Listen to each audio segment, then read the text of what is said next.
Feels bad, man. Working my way back. Fuck, I already messed it up. Working my way downtown, running fast, souls retrieved. And there's thralls here, da-na-na-na-na-na. And I hate them, da-na-na-na-na-na. I don't know what to say there, da-na-na-na-na-na. And now I wonder. I can't sing, so I'll stop now. And we pulled the first lever, which makes that raise, and then there's another one that we can get over here, and that'll raise, I think it's that one? I don't even remember which one it raises. We're about to see. Oh, it's the one that separates this area, not the one in the middle. That one will raise on its own. But we can't run through it while it's rising, so we have to wait. Even though we could walk through that. Okay, never mind. They might have patched that out, or I'm just dumb. Probably both.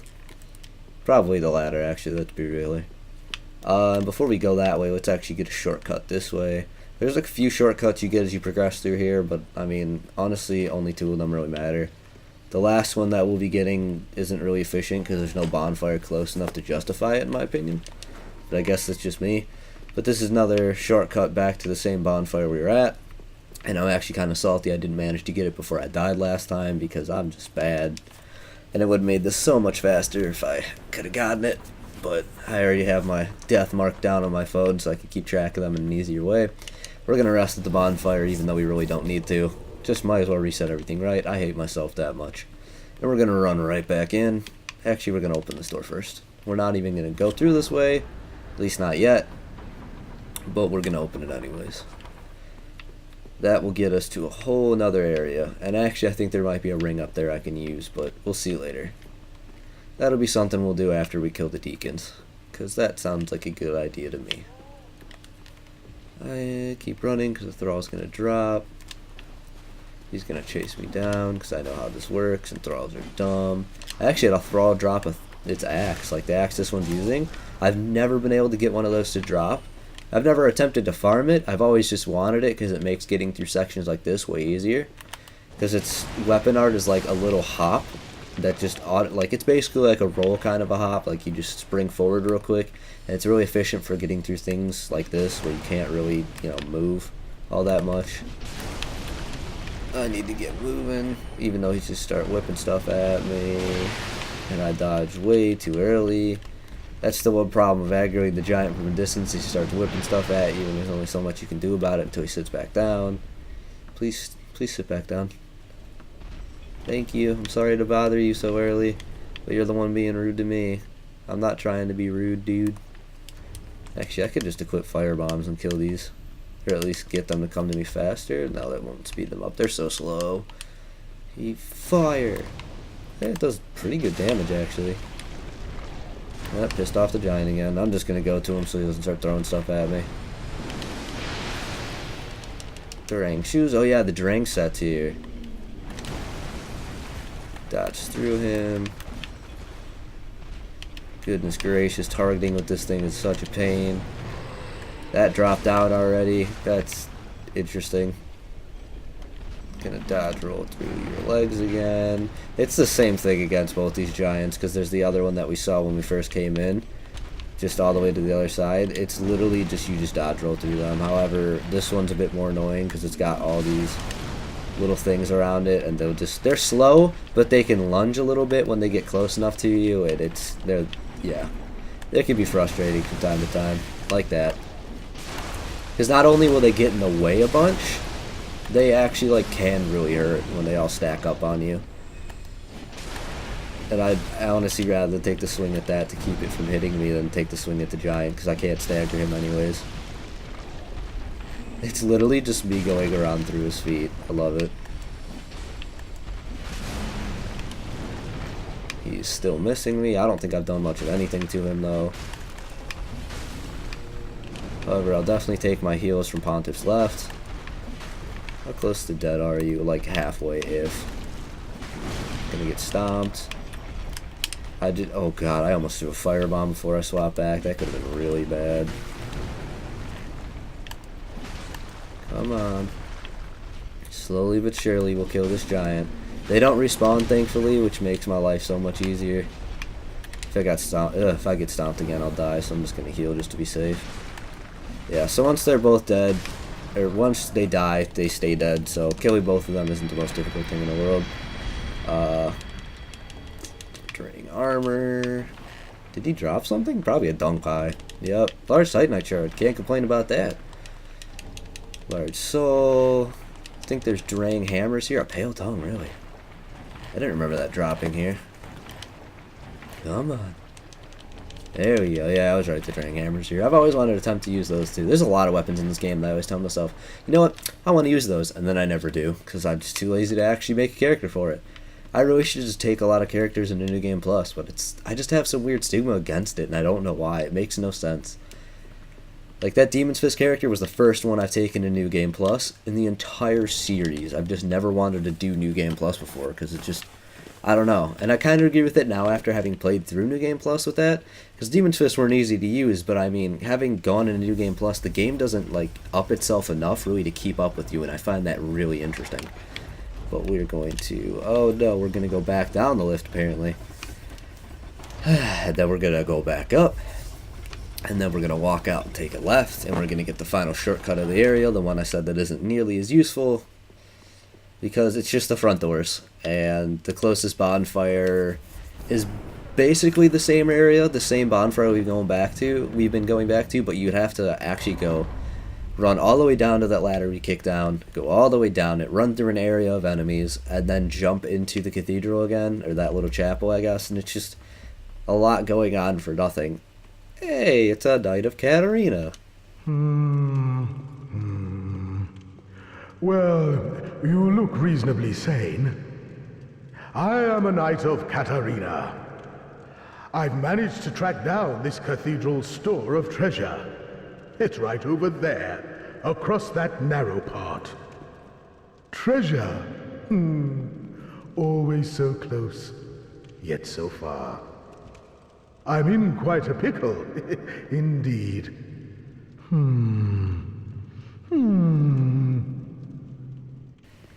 Well, it's a Knight of Katarina. It's not Sigurd. He sounds a bit weird, and apparently there's treasure here that I never would have guessed, but be wary of betrayal. Yeah, well, there's nothing there, so. Beating to a pope required a head. Goodness gracious, people. It's just a Knight of Katarina. There's nothing. Oh, there's an enemy right there. And a cutscene. Shame on you, you greedy guts.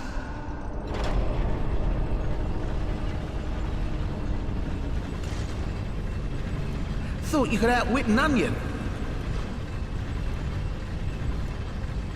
Well, say hello to the nice giant. He adores visitors.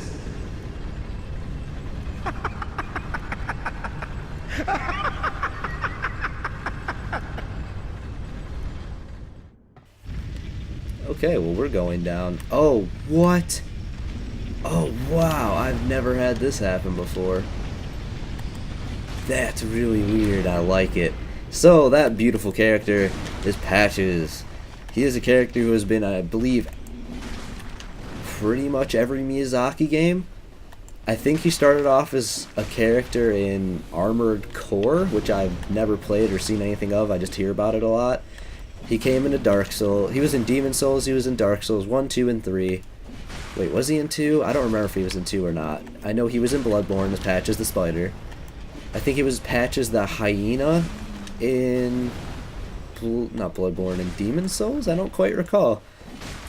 But I know he was in 1 and 3, because this is obviously 3. I don't recall if he was in 2. It's just been long enough that I don't remember. But Patches is the same character, basically, in every single one of them. And like, you know it's him by voice, because it's the same voice actor every time. And the dude's amazing. I love his voice actor so much. But even more than that is he always will bait you into doing stuff by saying there's treasure and calling you greedy. And something I found interesting is the fact that he says it greedy guts in that cutscene, but the text itself said insatiable wench because I'm a female, and I find that very intriguing. More than that, though, if you kill both giants, like the one over in that corner and the one that just chased us, which would be the one sitting there earlier, if you were to kill them before getting knocked down, he freaks out about it. He's like, wait, you killed them both? How dare you? And it's like, your patches, man. He gets like super pissed about the fact that you killed them even though he's tried to kill you, and it's so funny to me. I love that character. Like, I hate him, but I love him at the same time because I find him so entertaining. But we can use the weapon art now, and that's just a little hop, and it makes this so much faster, and I'm so glad I got it here of all places because now my life is so much easier. But yeah, so Patches, for whatever reason, has Katarina armor. Don't really know why. But he was posing as essentially Sigurd as best as he could anyways. It was interesting enough. I think they're the same voice actor, actually. I don't quite recall, though. Maiden robes, and that was... Oh. Huh. I didn't know you can use that even without FP. That's really interesting. We can open these doors. I believe there's just a Saint Bident over here, which is... I believe it's just a spear. I don't quite recall. I think there might be like an ember or something here too. I don't remember anything else of importance, honestly. But you gotta open both doors, and then I get to run all the way back through that muck, and it's a time, man. Patches is quite the formidable foe, I suppose. I know in the first game you're like over a pit, like you're in an area called the Tomb of Giants at that point when you first meet him, and in the Tomb of Giants it's super pitch black. Like you could barely see around your character unless you have a specific like head lantern. Like imagine like a shaman voodoo head for a lantern, and you run around with that if you even want to. If not, you can kind of find your way through it. It's a really interesting area. But you like go over a pit and he's sitting there and he's like, hey man, look down there, there's some treasure, and if you walk over to it, he walks behind you and kicks you straight down, and it's just the craziest thing because you don't expect it at that point. And he became a very interesting NPC after that point, in my honest opinion. But before we move on, I'm going to go rest at the bonfire, and I think I'm going to go run back to Firelink once more, so I will meet you guys back here in a little bit. Alright, we're back pretty much to where we left off. Instead of, running that way to get a shortcut, we're now just going to run right past these enemies because they are not worth fighting. Especially because they've got miracles, and there's a big dude with a very big sword. The Cathedral Knight's great sword. And we're also going to ember up, because two lovely people we met way earlier in the game, way earlier than like an area ago technically, are here to be summoned. That is Horace and Anri. Anri will be right here. I figure because they're here, and they're important to this technical part of the game, lore-wise, we might as well. Because this next boss is right in front of us, and I think we're going to have a good time. This next boss is kind of like a huge mob, essentially, and it's really interesting. If you have a small weapon or something that can't stagger a ton of enemies at once, it can be very frustrating. Like going through that Demon's Fist playthrough, my god was this boss annoying, because you can't hit many things at once. You hit like two things in front of you, maybe. Oh god, the Pyromancy played a big part in that one. Alright, are you two ready? Because let's get it on. The Deacons of the Deep. Like I said, mob fight. Look at all of them. So, the gimmick with the Deacons of the Deep, at least the first phase, because like I said, this game really enjoys its second phases, is there's going to be a red spirit hovering around these Deacons. Ooh, I just remembered there's something you can do in this fight. There's going to be a red spirit hovering around these Deacons. You want to hit the red spirit. And it'll travel between the Deacons from time to time, but if you kill it, it'll immediately travel, and if you don't kill it fast enough, it'll eventually port to something else, just like that. But you have plenty of time to do it. The second phase is where things get a bit more obnoxious, mainly because at that point you do have to hit one specific target. It stays at that target. However, if you don't kill things fast enough, you pretty much just insta-die. Like, it'll start building up a curse on you, and it can be a bit insane. Oh god. Only now am I realizing how strong Pontus Left Eye is in this fight. Wow. Charge up that heavy. Get up, get a little bit of them gone. So the alluring skulls I pulled out because I remembered, because this is a boss fight with like a huge mob, you actually can essentially taunt a ton of them using the alluring skulls, and they'll just go towards the skulls. And it's like an interesting little tidbit that I think I want to use in the second phase just to demonstrate. Because I think we're about to go into second phase. Yep, there we go. We're gonna throw these right here. Oh my god, I'm just getting bopped. Yeah, see, they're all going to it. At least they were. They don't last very long, unfortunately. Yep, see, they're all starting to summon a bunch of deep magic, which is very strong against, you know, anything. So I'm gonna toss another one of these right there. Hopefully distract a bunch of them. We're gonna chug real quick because I'm pretty much dead because there's so many fireballs getting thrown around. You can backstab them, which is really nice. It's really efficient, especially because for whatever reason this weapon does a lot of backstab damage, but I can't seem to get it on him. And these big fat ones are really obnoxious from time to time because they'll just start knocking you away, and they can heal him, which is even more obnoxious. Yeah, there we go. We're just getting forced around. If you have like a great sword in this fight, it's just such an easy fight because all you do is just knock things away, and you can just flatten them into the ground, and it's amazing to watch. Oh my goodness. Oh wow, he hit me with that. Good on you, my dude. The big fat ones are honestly the Deacons to worry about because they don't stagger too easily. They've got the most health, and then they've got the force ability with just to get you away. And I believe they're the ones that heal him too, which is so tedious. Like I mentioned, I think, yeah, when we were fighting the Crystal Sage, when you... Okay, please stop backstabbing. I don't want to backstab them, trust me. I think we're going to lose this fight. I think we're honestly about to get cursed. Can I get... I'm not allowed to backstab him, apparently. Which is really frustrating, actually. Throw another Alaric Skull, because why not at this point? Get them away from me while I do this. They're probably going to heal him in a moment. I think Anri died, actually. No, Anri's right there. Never mind. I just didn't see her. Or him, excuse me. I'm so used to Anri being a female. Because I always play male characters, because I've just never had a reason to use a female. The big fat ones just don't stagger it. They keep knocking me out of everything. I just want to clear the wave, man. Stop. And they also keep healing him, which is so... God, this fight. Mob fights are so annoying. And they keep spawning, fun fact. So, like, unless you actually kill the main Deacon, they're just going to keep coming back. And keep coming back. And keep coming back. There we go. We finally got a backstab on him. Goodness. I'm going to move, yeah, because I saw that one charging up force. God, if only the fat one staggered a little bit easier, this would be much less tedious. Can I get it? No, not allowed to get another backstab on him.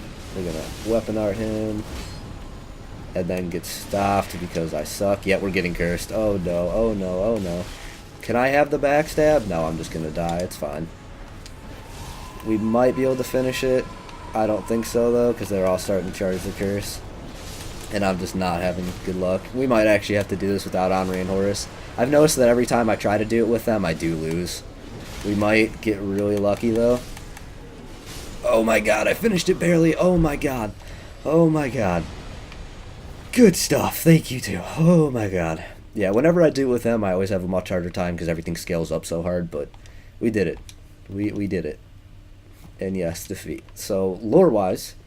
Well, I grabbed this bonfire real quick. Why Anri and Horace are here because they both were one of the Lords of Cinder that revived essentially at the start of this game, which I skipped those cutscenes because it just wasn't worth it. Deacon set. Gosh, I think there might be something else in here, but I don't care at this point. One of the lore reasons they're here is because one of the Lords of Cinder that rose, Aldrich, he essentially was a man-eater, and he kidnapped a bunch of kids. And those were two of them, so they came back when they heard that he raised, and they're essentially here to kill him. But he's not even here. We found the Archdeacons instead, and it makes everything so much more annoying. Because that fight is ridiculous at times. I thought I'd have a bit of an easier time with the polearm, but just, nope, not good enough with it. Not a thing. Wow, we barely got any souls from that fight. Just like 10,000 maybe, probably less than that. Regardless, now that we are back...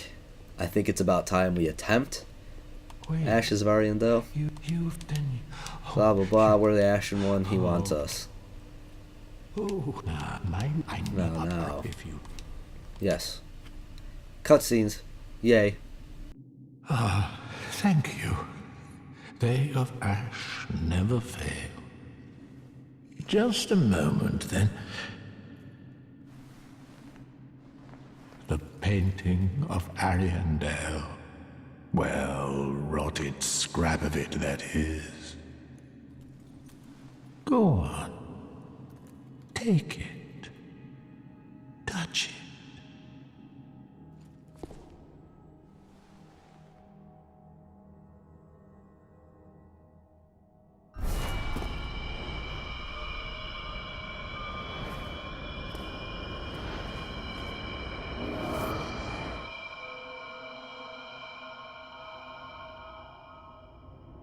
And then the ashes were too.